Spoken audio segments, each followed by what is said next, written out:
আপনার মূলাঙ্ক জানেন কি? আপনার ঘর বা ব্যবসার জায়গায় ভাগ্য বদলাতে পারে সঠিক বাস্তু টিপসগুলো কি জানার জন্য ভিডিওটি শেষ পর্যন্ত শুনুন। মূলাঙ্ক 1, সান সূর্য, লাল বা সোনালি রং ব্যবহার করুন। প্রবেশদ্বার রাখুন পরিষ্কার ও উজ্জ্বল। মূলাঙ্ক 2, মুন বা চাঁদ, সাদা বা ক্রিম রং শুভ, জলের উপাদান রাখলে সৌভাগ্য বাড়বে। মূলাঙ্ক 3, জুপিটার বৃহস্পতি, হলুদ বা গাঢ় সোনালি রং ব্যবহার করুন। পূর্ব দিক খোলা রাখুন। মূলাঙ্ক 4, রাহু, নীল বা ধূসর রং শুভ, অপ্রয়োজনীয় জিনিস সরিয়ে রাখুন। মূলাঙ্ক 5, মার্কারি, বুধ, সবুজ রং সবচেয়ে শুভ, গাছপালা রাখলে উন্নতি আসে।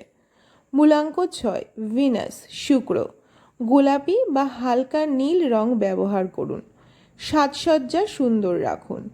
মূলাঙ্ক 7, কেতু, হালকা হলুদ বা সাদা রং ব্যবহার করুন। ধ্যানের জায়গায় শান্ত জায়গা রাখুন।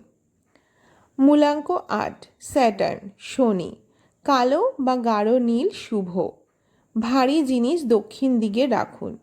মূলাঙ্ক 9, মার্স, মঙ্গল, লাল বা কমলা ব্যবহার করুন। রান্নাঘর পরিষ্কার রাখুন। এই ছোট ছোট টিপসের বদলে দিতে পারে আপনার ভাগ্য। ভালো লাগলে চ্যানেলটিকে ফলো করুন, সাবস্ক্রাইব করুন, পাশে থাকুন এই ধরনের টিপসগুলো পেতে। এবং কেমন লাগলো সেটা অবশ্যই কমেন্টের মাধ্যমে জানান। ভালো লাগলে লাইক